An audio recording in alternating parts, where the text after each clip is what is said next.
Joseph Franklin Lissberger, born March 24th, 1930, in Havre de Grace, Maryland. So, And what did your parents do? What was growing up life like? well, my father was a laundryman, but he was also, they didn't call him the illegal alien from Germany. And he was moved from one laundry to another, so we traveled all up and down the East Coast in Jersey, New York, Pennsylvania, Delaware, and Maryland. My grandparents were in Maryland, so that's where my mother was when I was born. And life wasn't, I consider it pretty good. My father died when I was 10, and we moved back to Maryland to be with my grandparents and live there. And I graduated from high school in Havre de Grace, and then I went in the service. That's basically what life was. What year did you graduate from high school? 1947. In June of 1947, I joined the Navy in July of 47, active duty Navy. I was in the reserves from April until July, and then I went on active duty and served in the Navy for 3 years. Then got out and went in the Army, and that's when the Korean War started. Why did you choose to enlist? Being in Havre de Grace is right outside Aberdeen Proving Ground. So all my life during World War II, I was acquainted with the military. I liked the life they had. I thought it was interesting, and it was a chance for me to get out of what I call dead-end life, because Havre de Grace is a small town. It had maybe 30,000 people when I lived there, and you walk from one end of town to the other in 20 minutes. So I wanted to get away from there. I wanted to do something, and I joined the military. My uncle was in the Navy during World War II, so I guess I tried to follow him. And then I found out the Navy wasn't really what I was looking for, and I got out of the Navy and decided I wanted to go in the Army, and I joined the Army. Went to Fort Knox, Kentucky as a corporal, and stayed for 20 years. So that was the life I was looking for. So, what was it about the Army that you liked? I liked being out in the field. I liked road marches. I liked camping, and the Army offered it to me as part of my job, as well as doing on my own. I still like to go camping, and I like to go out in the woods, and I'm too old now to do it, but that's what I like. I did that all my life. When I was in Havre de Grace going to school, I was a Boy Scout. We spent our weekends out in the woods camping, and that's what I look forward to. And the Army offered it to me because when I went in the Army, like everybody else that was in Korea, we didn't depend on trucks. We depended on our feet to get us where we were going, and we lived out of pup tents, and we were in the field. That was the life I liked. That's why I joined, and that's why I stayed until my first wife said, quit or else, so I quit after 20 years. When did you join the Army? In April 1950, and I was sent to Fort Knox, Kentucky, to go through basic again, because when you leave one service to the other, you have to go back to basic. Then the Korean War started, and instead of me going through basic, I was now a platoon sergeant pushing basics. So I spent, 2 months out of 16 weeks actually as a recruit. And then the war started, and automatically I became a platoon sergeant. So, and the world changed. The whole world changed for everybody. So, but I joined the Army in 1950 and stayed in it until 1967. And so I had 17 and a half years in the Army and 3 years in the Navy. So during those first couple months of the war, what did that look like as you were training the new recruits? It looked like, to be honest with you, it looked like we were losing. Because my first platoon that I had went right from basic right to Korea. And at that time, the Army kept us informed of how our training was going and how our recruits were acting after they got in combat. And out of the first 49 men, 37 of them died within the first week. They went in Pusan perimeter, and they were just, there was no chance for them. They were undermanned. The equipment was no good. They were using old, obsolete equipment. So, and after that, we started changing our training. And instead of training them with the rifle alone, we trained them with the bayonet and all the other weapons that were available. So we trained them how to use what they had instead of what they wish they had. And I stayed there, trained one more cycle, and then I transferred to the armored school. And 2 years later, I was sent to Korea. So I worked in the print shop at the armored school for 2 years until February of '52, they sent me to Korea on Valentine's Day.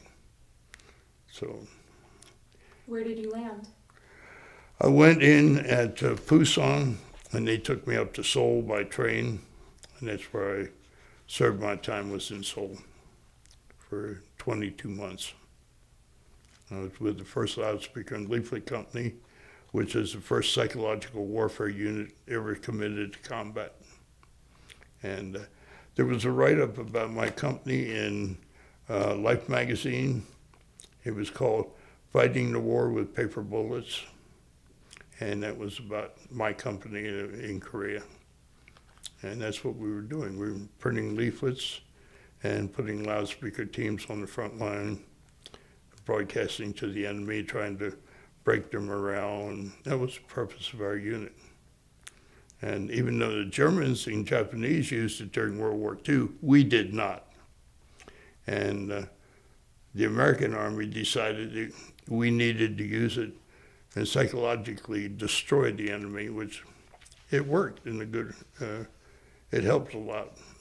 A lot of the Chinese surrendered because they figured they'd get a better life as a prisoner than they would in the front lines.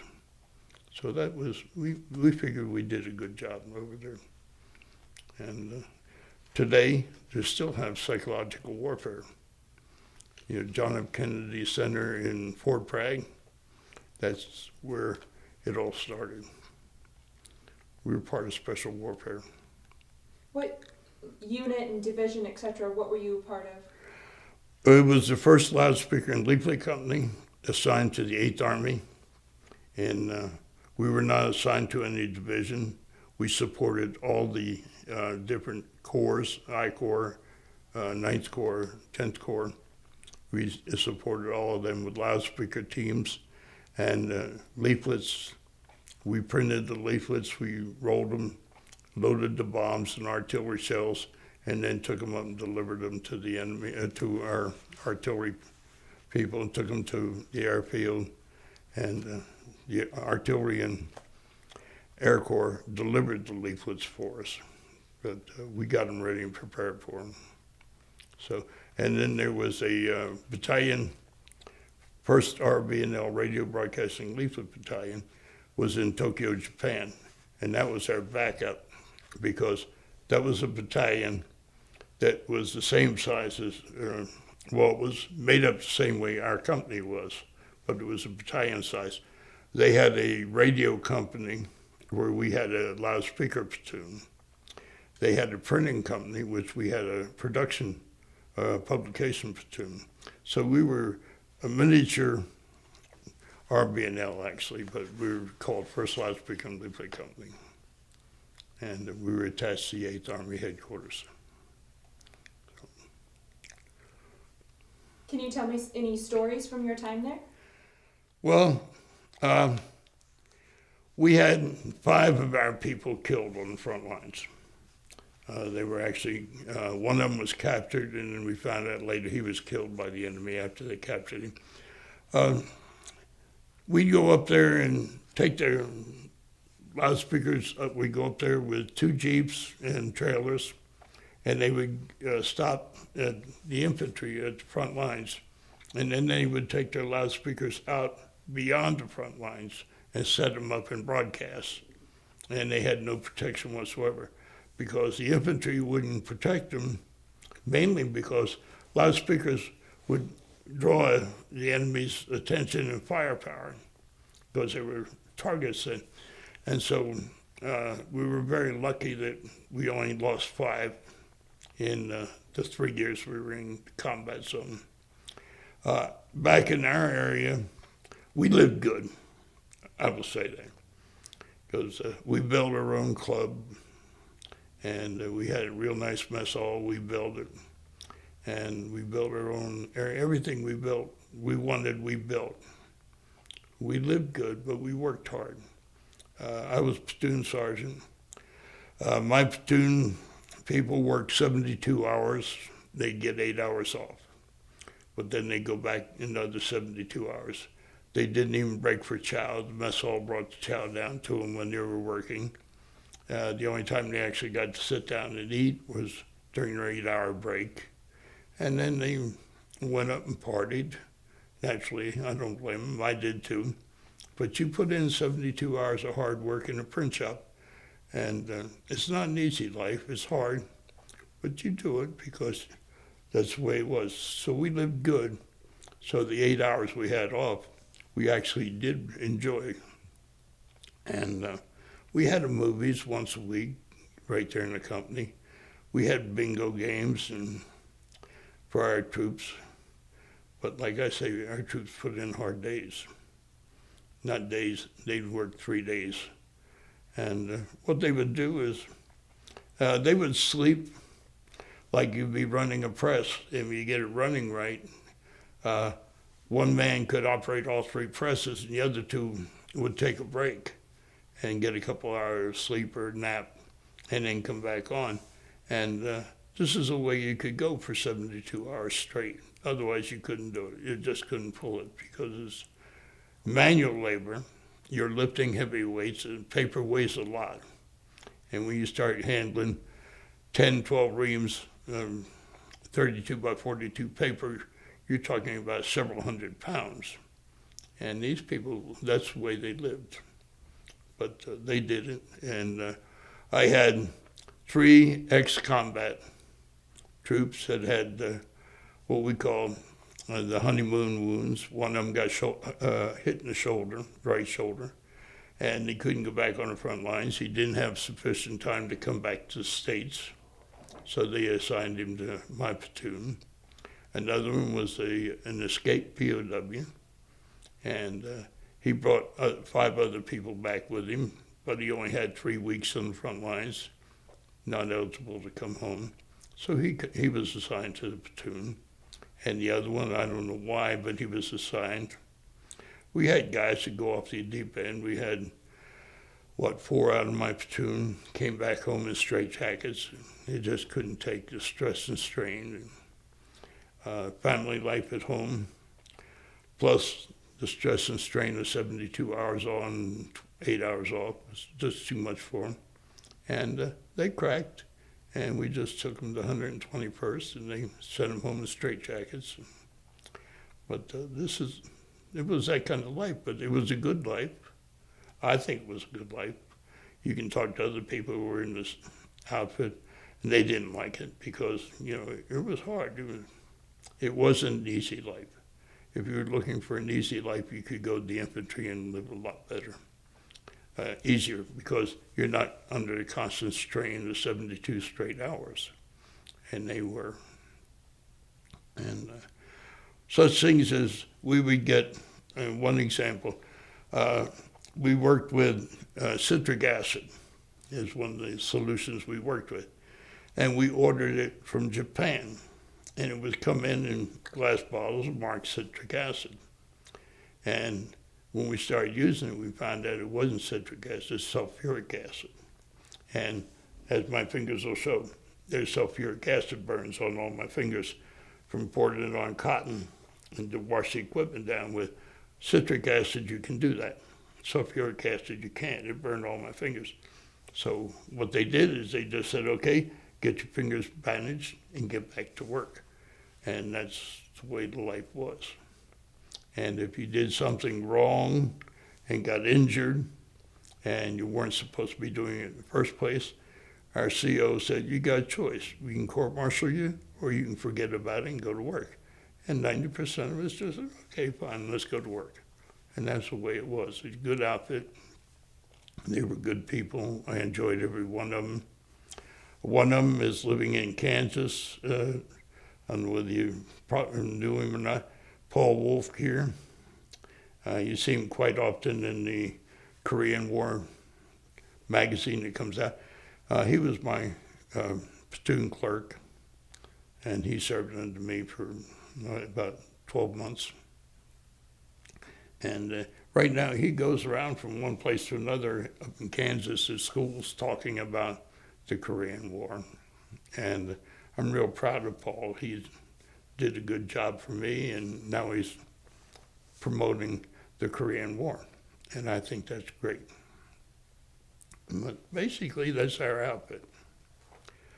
I was not directly in any battles. We were in a lot of campaigns, but we would deliver the artillery shells. We would load them and deliver them during their campaigns to the Triple Nickel and the Turkish unit and 7th Division Artillery and various ones. We would load the shells and deliver them directly to the artillery units, and they would use them during their campaigns. We would also load bombs and take them to Kimpo Airfield, and then they would fly them over and drop the bombs over the enemy. One of the, there's a B-29 shot down over North Korea. The bombs on board there were printed in my company, the artillery, or the leaflets, and we shipped those in bombs, loaded them in the bombs, and shipped them to the Philippines, where they were loaded on the B-29. The B-29 flew out of the Philippines and went up there. And the North Koreans and Chinese both said that we had dropped leaflets with biological warfare in the inks on the leaflets. Well, I'm here to tell you that's not true, because I printed the leaflets that they dropped. But as far as their propaganda come out and said we were dropping leaflets that were contaminated with biological warfare. And we lost the B-52. The whole crew was killed. It was shot down. But they did drop the leaflets before they shot them down. We had a platoon of, well, they call them squadron, of Air Force people from the Philippines. They came and joined us there in Seoul, and we trained them to run the print shop and the propaganda, drawing the leaflets and stuff. We trained them there with our unit right during the war. They just moved in. They lived with us, Air Force, and they were trained how to do it and how to perform. So the Air Force had its own psychological warfare unit, but they had no training. So they got permission from the Army to move them in, and it was a great help because my platoon was supposed to be 49 men. I was down to 17. And when they came in, that brought my strength back up to where I had men to, and I didn't have to try to kill my people, working them to death. But like I said, they worked hard, they played hard, and we allowed for that. We let them go. And you'll see in this, if you look through here, you'll see the club and the mess hall and things that we actually had. We built it to make us happy and content while we're doing our job. And a lot of times our mess sergeant went out and bought food on the open market that, well, it's a black market, I guess you would call it, because we would buy steaks that come out of the officers' clubs and stuff so that our troops would have something a little better than what the actual issue of the Army was. Well, we still ate our C rations and K rations when the Army issued them to us. But okay, let's pitch in $5 for everybody, and we'll go get us steaks and corn on the cob and fresh potatoes, and we'll have a good meal on Sunday, something like that. we did that quite often. Are there any particular friends that you remember? There's a lot of them, but I forget their names. I served with some of them after I got after Korea. Over in Hawaii, I served with Captain Avedon. He was one of my company commanders in Korea. And he was, to me, quite a hero. I really liked the guy. He was a Ranger with Darby's Rangers during World War II. He was an Australian, joined the American Army. And he was a straightforward type individual. I mean, you can sit down and talk to him, but he was the kind of guy that what he did in Darby's Rangers, and he had a chest full of medals, he wouldn't even wear his ribbons unless he was forced to, because he said all the other men earned the same thing, and if they didn't wear them, why should he? So he didn't. I only saw him twice with these ribbons on, and then there was another captain. He left Korea and went to Japan, and he was a good officer. But as far as in the unit, Williams was the first black man that was the only black assigned to my unit, and he was wounded in the front lines, and they assigned him because he didn't have time to go back home, so they assigned him to my unit. And he was a good man, a good worker, a hard worker. And like I said, Paul Wolfgear in Kansas, Bevins from, where's he in? I think he's from New York. He's my photographer, and he was a good kid. And the rest of them, we were friends, but they wouldn't. You didn't have time to strike up what you would call a strong friendship. You had put too much time in work, and when you left feeling good about what you'd done. But unless you really worked hand in hand with somebody, you really don't remember too many of them. And over the years, you get transferred so many times, you don't remember a lot of people. It's not like the infantry. The infantry, you're in a foxhole with somebody you're there for, and he's protecting you and guiding you. The only one I remember was one of the guys in the motor pool. His name was Penis. And he and I were in the same bunker during several raids that they hit on our company because they tried to take our company out several times. They knew we were hurting their morale. So the guerrillas would come in and try to take us out. And he was in the same bunker I was in, down on the motor pool. He was a motor driver.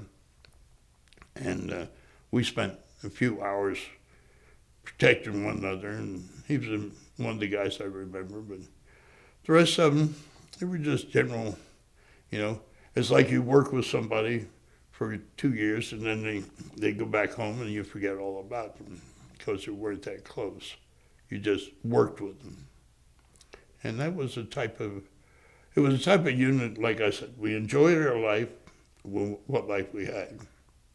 It was a good unit, and we worked hard, but it wasn't where you really made good friendship because you just didn't have time for it, basically.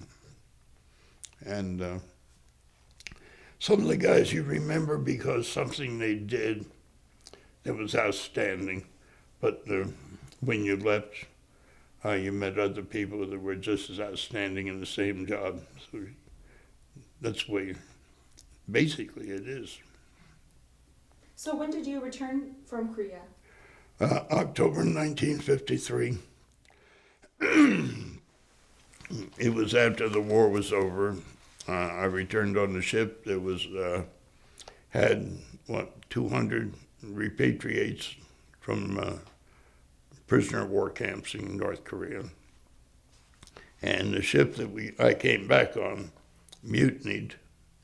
The GIs mutinied on board, We had a colonel on board that had been relieved of command 4 times in Korea for misconduct. And they put him as troop commander on the ship coming back.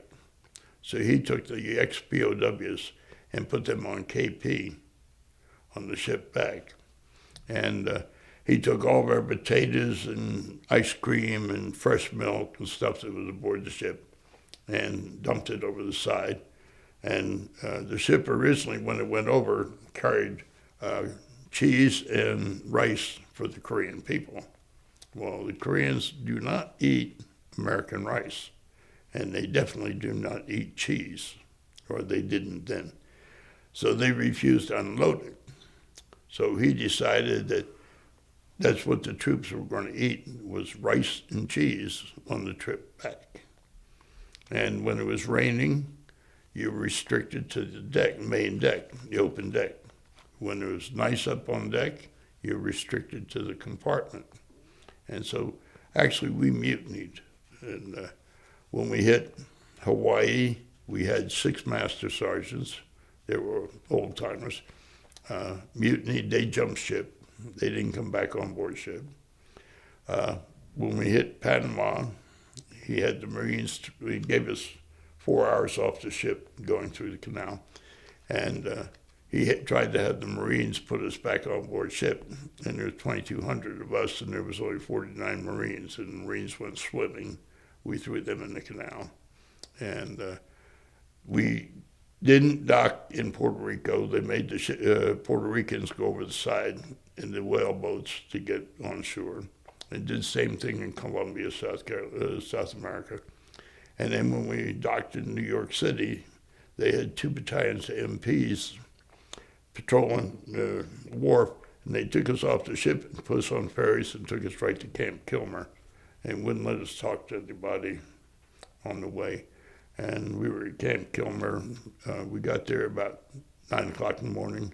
By midnight, all of us were on planes going to various parts of the United States.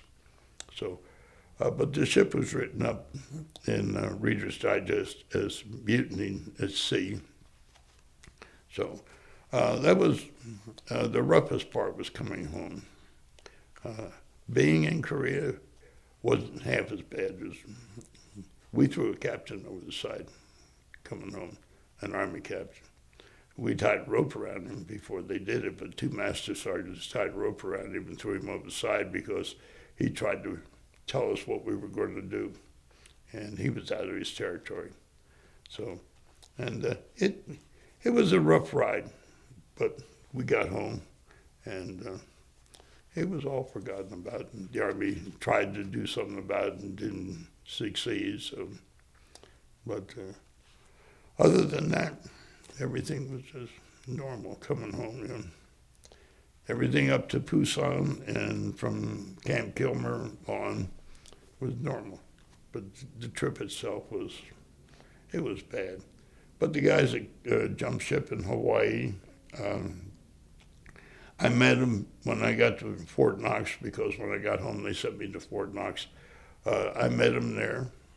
The Navy brought them back to the United States, put them on a plane, and sent them to Fort Knox, and nothing done to them. Even though they should have been court-martialed, they didn't. So it was, I think everybody realized the colonel was out of line, and what he was trying to do wasn't going to work. And you don't treat, well, number one, we didn't like him treating the ex-POWs. I mean, they suffered from it. They were prisoners of war. Some of them were prisoner of war since the beginning of the war.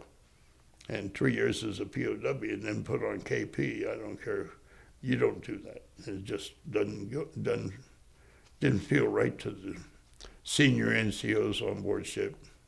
And the rest of us joined in with the senior NCOs. And we went along with what they wanted to do, not what the officers wanted to do. So that's why it was called mutiny.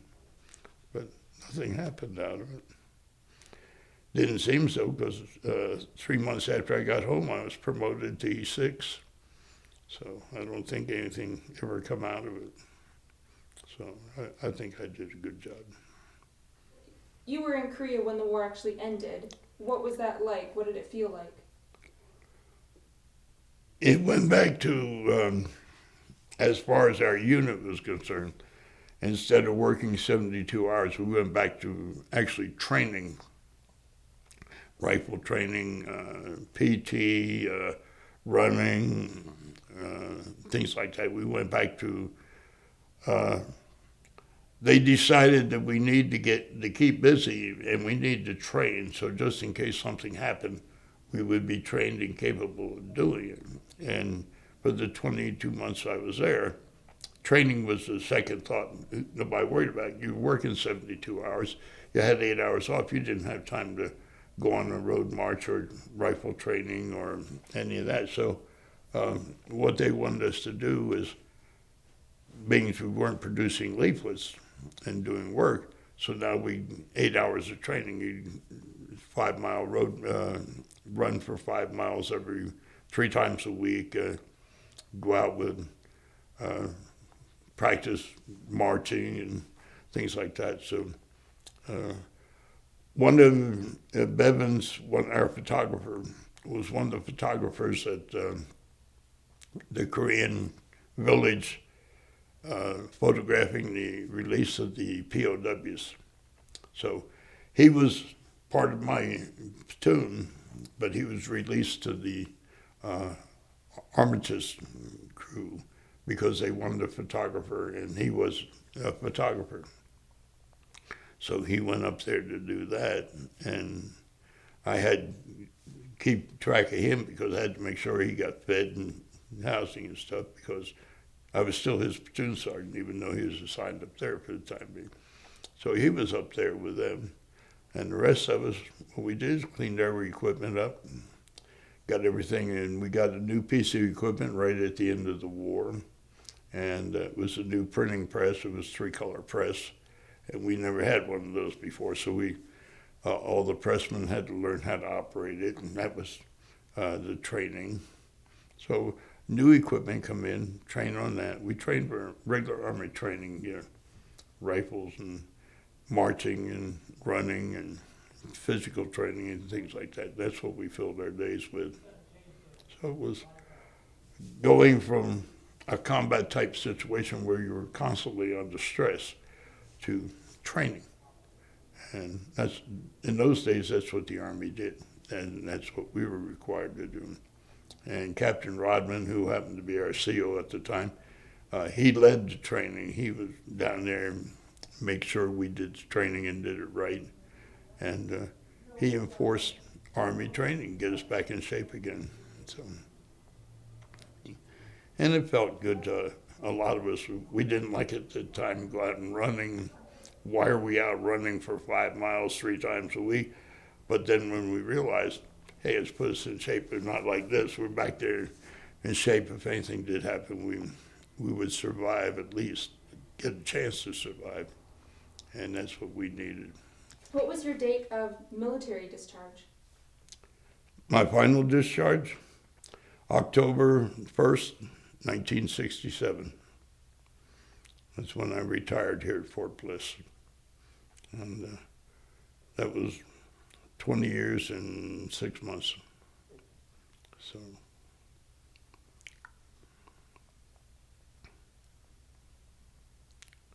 So what did you do after being discharged from the military?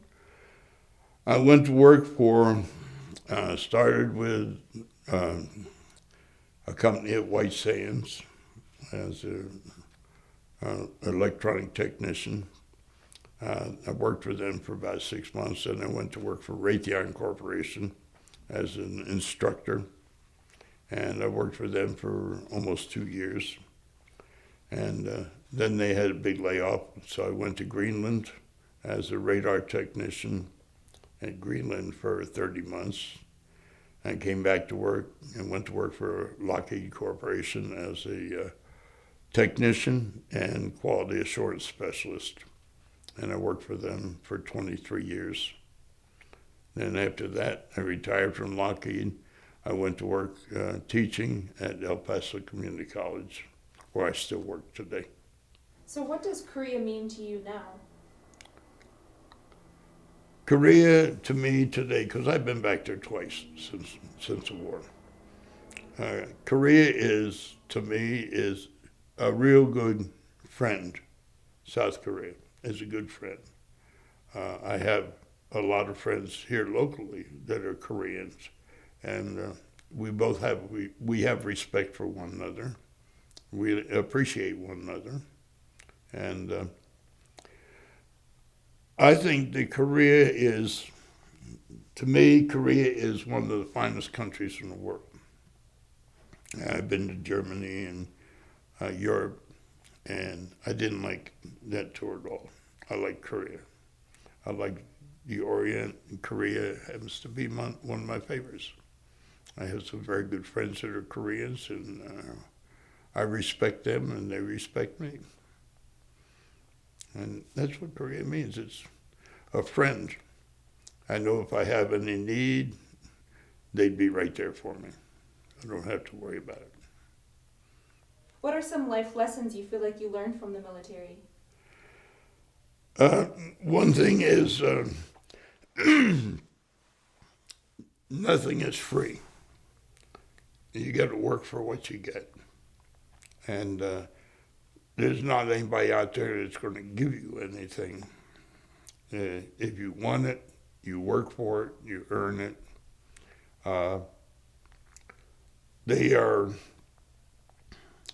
It's a lifelong profession. You're never free of it. I still consider myself a soldier. Up until, 4 years ago, I carried what we call hip pocket orders.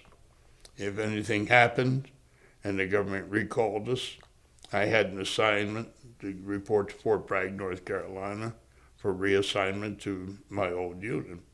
And it was my life. And I still look at it that way. A lot of people don't like it, but I consider myself to be part of the Army. It was inbred into me for 17 years. That's the way I lived. That's what I like, and I still consider it today as that's what the Army is. It says, I don't know, they taught us that you had to work for something, and I still respect that same thing today, because if I didn't, I wouldn't be working today. I mean, 84 years old and teaching, somebody says, why are you teaching? Because I can help somebody else out with my knowledge. And why shouldn't I be there to help them and at the same time earn what I'm getting? And I think that's what keeps me alive, is I'm working and earning and keeping going. And the Army taught me that. They call it the Forgotten War. There was a World War II, then they go to Vietnam. They forget that Korea was there, and we've got to get it out into the public's eyes. There were 53,000 people who were killed in that war in 3 years. And we got to make the people understand those guys didn't die in vain. They died for us, and we should recognize that.